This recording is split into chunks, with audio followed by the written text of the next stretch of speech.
سلام علیکم. دا جی دا د لالو باندې غر دی جی اورې اغستی دی ماسپښین په 3 بجې. دا غر چې دی د شکردرې او د لالو باندې په برید باندې دی.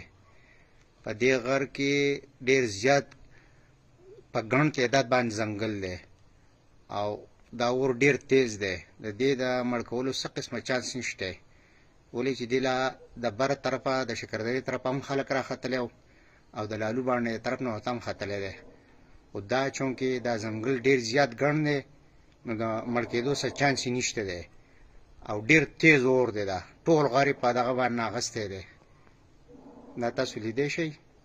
دا ماسپښین په 3 بجې باندې دا اور لګېدلی دی ته.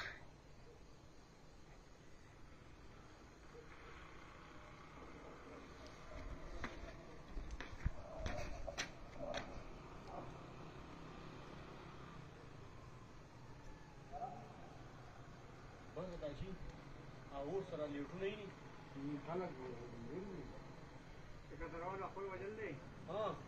هغه طرف ته چا غوښتی دا اور بره ټاپ ته رسېدلی خو د شکردرې طرف نه پسې کسان نه وختل، هغې طرفه یې مړ کړو. خو په ښکته دی را روان دی، په ښکته د مړ کېدو چانس نشته ده، ولې چې دا ځنګل ډېر زیات ګڼ دی. په دې کې دا نور د ونو نه علاوه دا جخال ډېر زیات دی.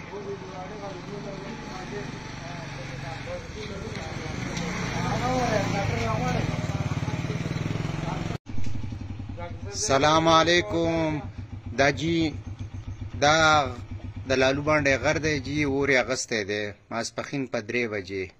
دا غر چې دی د شکردرې او د لالو باندې په برید باندې دی.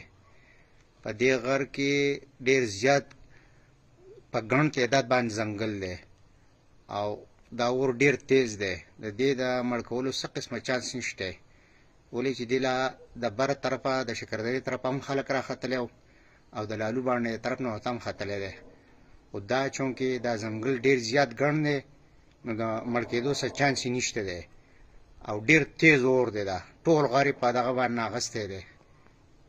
دا تاسو لیدی شئ. دا ماسپښین په 3 بجې باندې دا اور لګېدلی دی ته.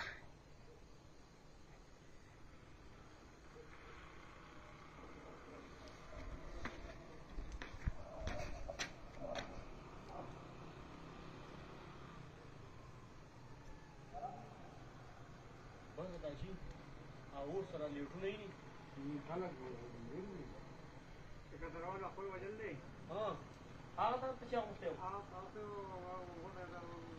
دا اور بره ټاپ ته رسېدلی خو د